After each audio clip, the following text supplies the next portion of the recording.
الدنيا ظلامت في عينيك وضاقت بيك وما بقى لك لا الحنين لا رحيم، ما حتى واحد ما كيفهمك، كلشي كيتعك لك، حتى حاجه ما كتيسر لك في الحياه ديالك، بغيتي الحل وما لقيتيه. ما غاديش نقول لك ضحك وخلي على الله ومولاها ربي والهضره ديال بيع العجال وديال بنادم اللي غير يبغي يهضر وصافي، وديال افراز الدوبامين بشكل لحظي ان صح التعبير، ومن بعد تلقى راسك في واقع وكتعاود تعيشو كل نهار. انا غادي نهضر معاك بواقعيه هاد لافي. جلس مع جلس، عرض على راسك في شي بلاصه في شي خلا في شي بلاصه كالم، وجلس مع راسك، حط يديك بين راسك بين يديك وهضر مع راسك بصوت عالي، وقول واش درت اللي عليك، دور راسك واش درتي بجهد، واش عطيتي كاع داكشي اللي عندك، كاع داكشي اللي كتعرف، جربتي حويجات جدادين واش تسالاو كاع ديك الحوايج اللي في الدنيا، ما بقى حتى شي حاجه، ولا مازال شي حويجات ما جربتيهمش باش تشوفهم واش غادي يصدقوا لك. واش جربتي الناس كاملين في هذا العالم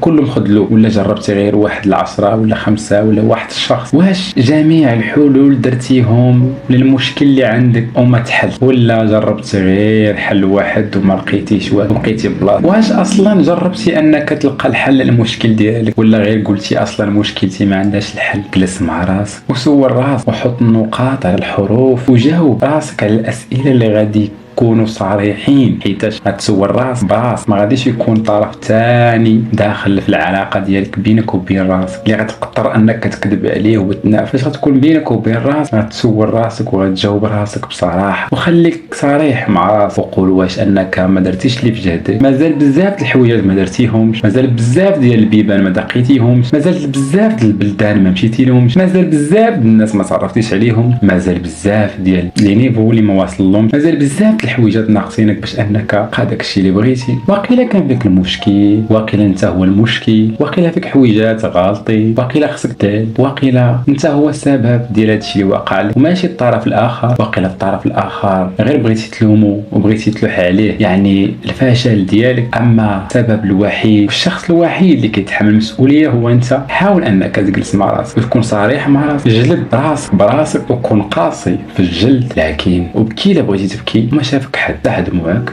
نوض قوي ودير داك الشيء اللي ما درتيه، داك المحاولات اللي ما حاولتي، حاول حاول ما توقف. نهار غتوقف كلشي لحد وانت كتحاول، الله سبحانه وتعالى غادي يحل لك بيبان اللي ما كنتيش شايف. حيد داك النضاط ومسحهم مزيان وعاود رجع. راه ممكن يكونوا غير معبرين ولا كانوا مهرسين لوحهم، وشوف نضاطر ما تخليكش بلاصتك وقول صافي تسالي. مازال جهدك قادر يا مازال قادر انك ترسم الضحك على وجهك، ومازال قادر انك دير اسره، قادر انك تولي ذاتك، قادر انك توصل داكشي اللي بغيتي، تفرح والديك، قادر انك تحقق ذاتك، قادر انك تحقق احلامك. لكن خذ لحظه وجلس وهضر مع راسك، ناقش معاه نقاط الضعف قويهم، وشوف نقاط القوه وزيد قويهم. ما تبقاش عايش على الوهم وعايش على واحد النهار غادي يتبدل الحال. ممكن واحد في المليار يقدر يوقع القضيه، ولكن من حدك انت ما تغيرتيش حتى حاجه ما غتبدل، غتبقى انت هو انت ديال 10 سنين، ديال 20 سنه، ديال 30 سنه، ديال 40 سنه. غيتبدلوا غير خطوط التجاعيد في الوجه ديالك، ولون الشعر من الاسود للابيض، وبعض الاسنان غادي يطيحوا بطبيعه الحال، غادي يبقاو بلاصتهم فقط. نخليك انك تجلس مع راسك ونقول لك تهلا لي في راسك.